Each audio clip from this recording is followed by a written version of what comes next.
Hello, everyone. I'm David Lillicrap, a professor in the Department of Pathology and Molecular Medicine at Queen's University in Kingston in Canada. And today we're going to be discussing current status of hemophilia therapy. I'm joined by Professor Víctor Jimenez-Yuste from the La Paz University Hospital in Madrid, and one of Professor Jimenez's patients, Daniel. So Victor and Daniel, welcome to this session today. So we're going to discuss over the next 15 to 20 minutes different aspects of where hemophilia therapy is.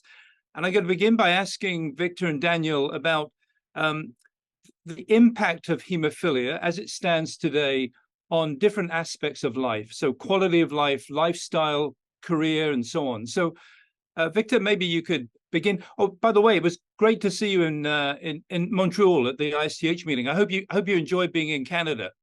Yeah, of course. It was a great meeting, and also I enjoyed to meet you there. Yeah, great.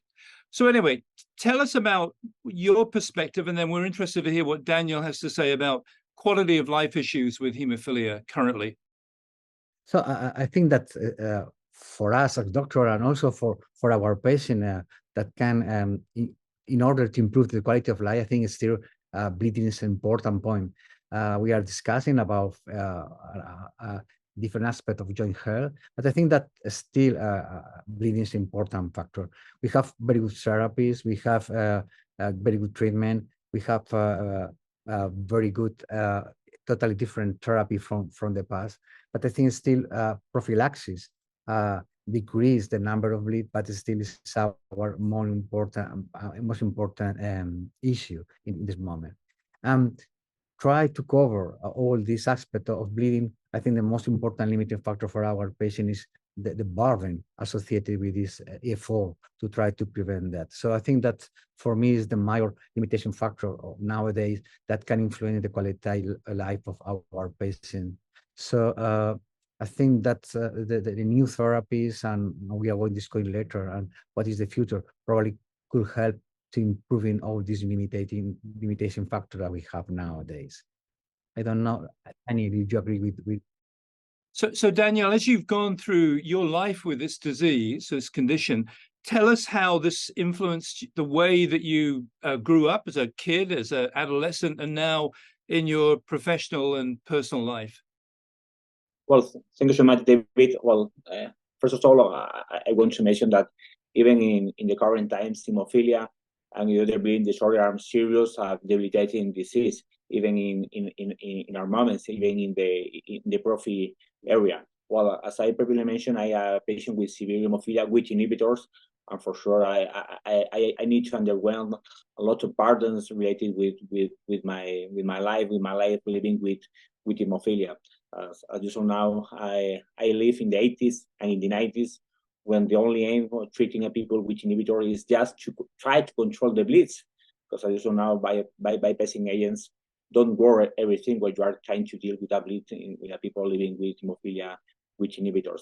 For sure, my early times of my life, during my neighborhood, during my childhood, is kind of difficult, because I spent a lot of bleedings, a lot of joint bleeds. I have an annual bleeding rate more than 50 bleeds a year.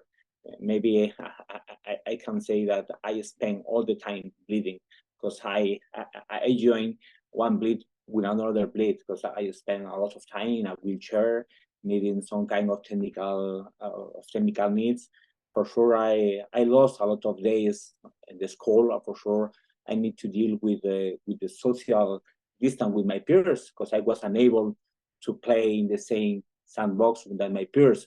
It's a different. It's kind of different, kind of difficult to grow where you are feeling so different with your peers, even with the people with hemophilia without inhibitors. I feel a sense of being strange than my peers, even than my peers with hemophilia. But well, nowadays I need to recognize that I try to live a quite normal life, but for sure I need to face with a major limitation in my daily life. For sure, pain is a key aspect. It's a main concern in my life, because I need to use a huge amount on painkiller. Even nowadays that I am prophy, And for sure, the reduced functionality, mainly related with the musculoskeletal aspect, is a main concern in my daily life. But well, we are trying to overcome that kind of barriers. As previously was mentioned by Dr. Jimenez-Yuste, the burden with the adherence, the burden of treatment, for sure is a key concern for the hemophilia community. But I need to recognize it's not my main concern, because I grow as a people with inhibitor, and for me the main aspect of the treatment is the efficacy, not the adherence to the treatment, because I know in my own body who is living with a no adequate treatment. Great, thank you. Victor, you over the last 20 or 30 years, there's been an incredible change in hemophilia therapy. I wonder whether you could just summarize what you think about. I mean, I assume most of your patients are now on prophylactic therapy as opposed to on demand, and then looking forward to subcutaneous delivery of many of these agents. What do you think about this comparison between what Daniel would have experienced previously and what we see now? Yeah, I think I fully agree with you. Yeah, we are now undergoing a dramatic change in the therapy of hemophilia. Until just a few weeks ago, our treatment decisions were based on how to prevent and how to control bleeding.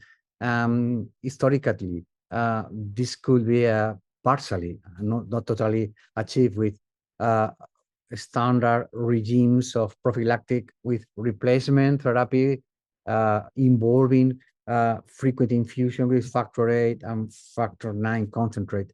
And this was our main role. However, nowadays we have many new therapeutic approaches, as you mentioned. Some of them are being developed, and also we have now in the market, trying to cover all these unmet needs in hemophilia. In this new treatment, there are factor VIII and factor IX concentrate with a standard half-life. That was for us a really important change, that we can reduce the burden on our patient. Later, we have we have now in patient in clinical trial, but I think that has been approved in the United States, a new factor VIII concentrate that has been designed to overcome the half-life ceiling that is imposed by the binding to von Willebrand factor. I think it's another great improvement that we are going to see in the future. And nowadays we have patients only in clinical trials. I think that the new aspect of non-replacement therapy with a monoclonal antibody that mimics the factor VIII activity has been a great change, especially in patients like Danny with inhibitor, and also outside inhibitor field that has been approved in Canada, in United States, and also here in Europe. And now you have approved a new molecule that's called rebalancing coagulation molecules, but still we have waiting for that. But we have some patient sub-Q, as you mentioned, in trial, and of course it's also in the corner the potential curative for gene therapy. So I think that we have dramatically changed from substitute therapy to a new open different treatment that tried to reduce the burden and also to overcome our unmet needs that we still have in hemophilia. Yeah. Daniel, I wonder whether you could comment specifically about your treatment now with, I think, emicizumab, correct? Maybe how different has that been for you in the management of your inhibitor situation? Well, David, let me just do a quick comment on Dr. Jimenez-Yuste's statement, because I also want to raise one question: is the safety of the drugs? Because in the dark times of the hemophilia, we were using unsafety products, and nowadays the hemophilia community feels a sense of safety of the drugs that we are using. For sure, for the hemophilia community, safety is a key aspect of the drug that we are using. I thought the entire hemophilia community are so prone to say that the current drugs and the future drugs are safety for the community.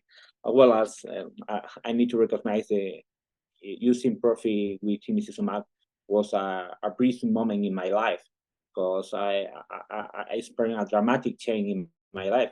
As I previously mentioned, I have an annual bleeding rate of more than 50 bleeds at a year. Maybe you can understand me. I don't have a real life. I spend a lot of time in the hospital. I spend a lot of time dealing with pain, dealing with bleeds, with some joint bleeds that, as you know, are really painful. And nowadays I have an annual bleeding rate quite close to zero, because I was able to live a near to normal life, or at least I live the same life as the people with hemophilia. Nowadays, I don't feel a real difference in my daily life living with hemophilia or living without. Living with inhibitor or without inhibitor, because I have some relatives with hemophilia without inhibitors. I don't feel a real difference between our lives. At past time, before using nimicizumab, we are living totally different lives, because I bleed a lot. People living with hemophilia without inhibitor don't bleed. Nowadays, I don't feel that kind of sensation or be as trained with among my peers. I have the ability, for example, I involved in the sport. I have an active lifestyle. I go to the gym. I go to work. I go to the gym. I try to live a near to normal life. I'm trying to learn how to live a normal life, because I spent more than 20 years living a normal life, and nowadays I'm trying to learn how to live a normal life. And I need to recognize it's not easy, because there are a lot of constraints in your life, and nowadays I'm trying to liberate myself. Thank you. Yeah, David, I want to add something. I witnessed of this change of him, and sometimes we have to advise him that to be more relaxed, because he's so active. He changed from a life not very active, and now we have to advise him not to be many times in the gym, because he's improving, and we are really concerned about bleeding now.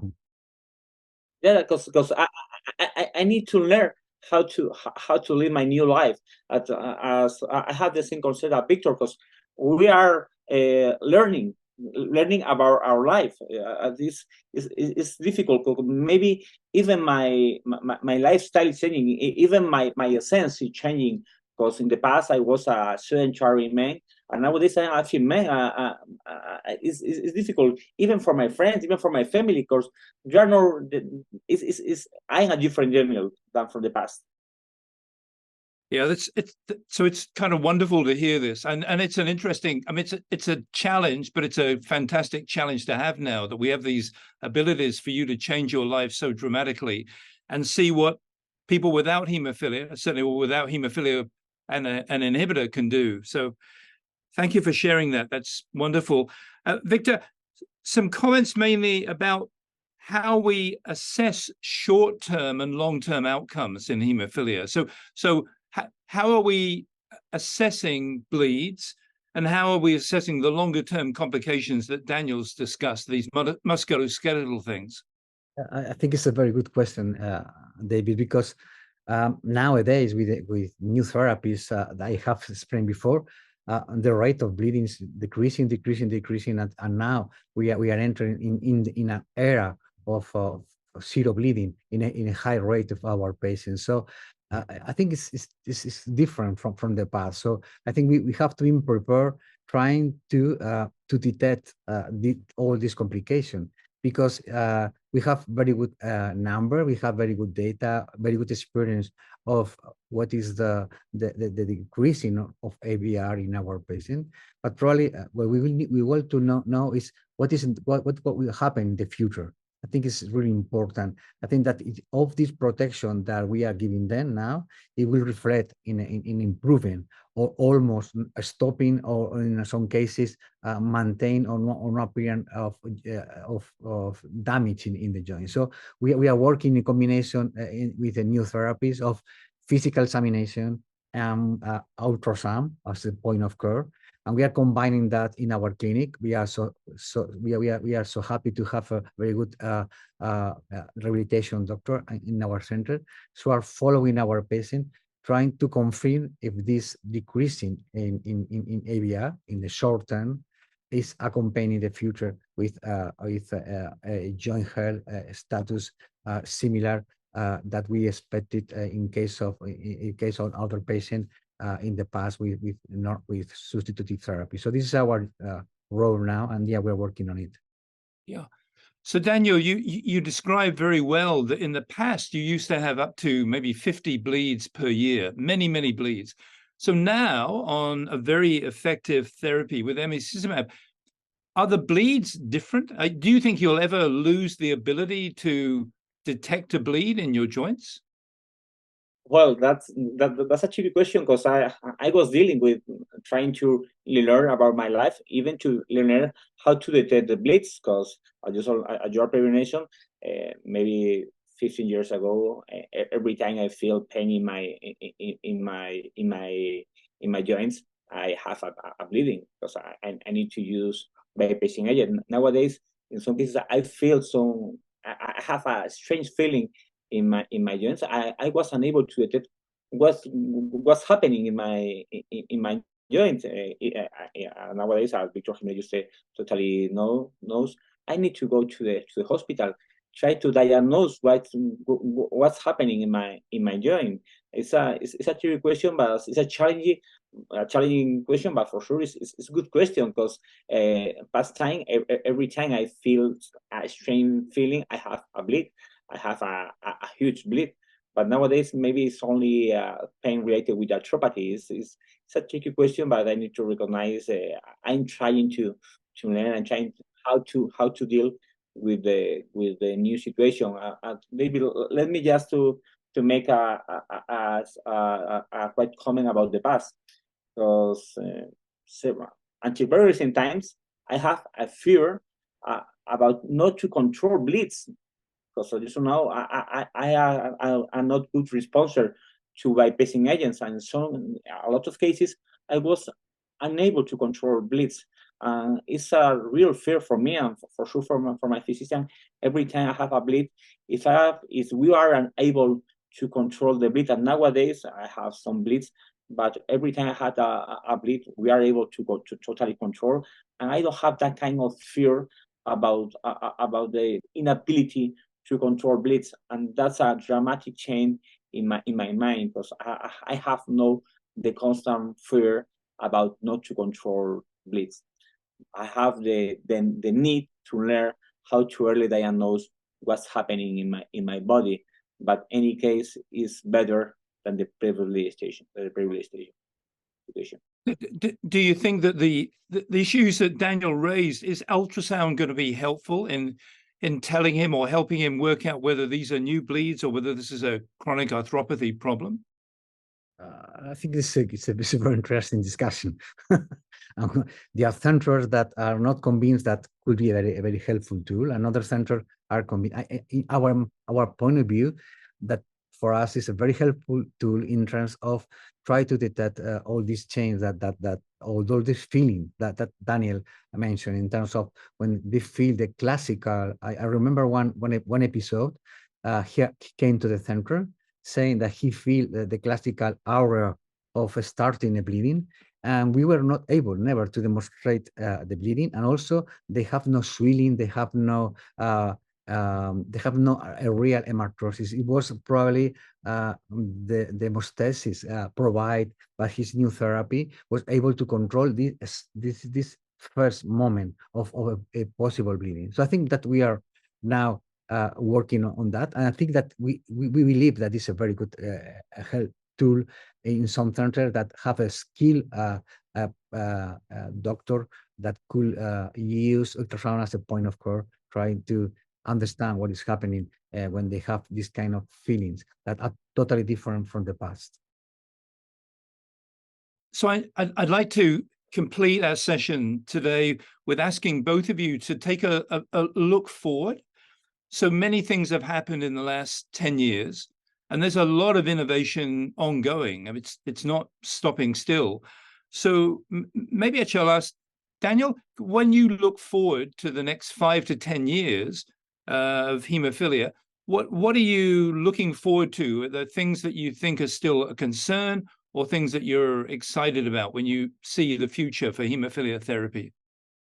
well, I'm really excited about the future of the hemophilia therapy, but also our threshold of the expectation is moving, and nowadays the expectation in the hemophilia community is so high that maybe we are only we expect to live a near to normal life with a good quality of life, with zero bleedings, with the same or near to normal life as a people living without hemophilia. But we also have unmet needs.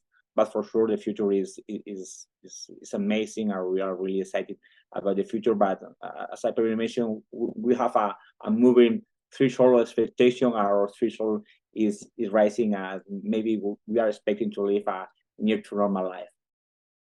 Thank you. So, Victor, what do you think? What's gonna happen with all these new therapies? I think that we have now we are in an exciting moment, and probably the most important role of us as physician is try to achieve the goal of WFH has proposed in the recommendation. Try to achieve a quality of life of our patient similar to the rest of the population. So this is our goal. We are now different therapies.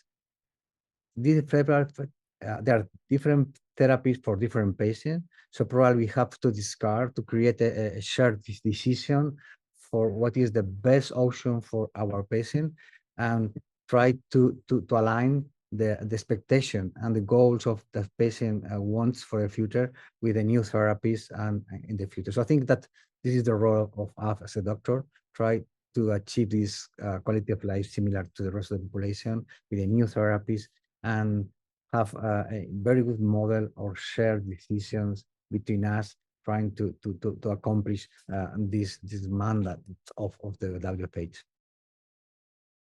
Yeah, I think we would all agree that now in 2023, we can personalize our therapy so much better than we could 10, 20 years ago. And it's been really great speaking to both of you. Daniel, thank you for sharing your experiences with us. I think we're all delighted that you're so much better and able to do things that you only dreamt about in the past. Maybe playing for a Madrid soccer team is not going to happen. Maybe you don't want to play for them. But things are so much better. So thanks to you, especially, Victor. Thank you for joining us today, and take care, both of you.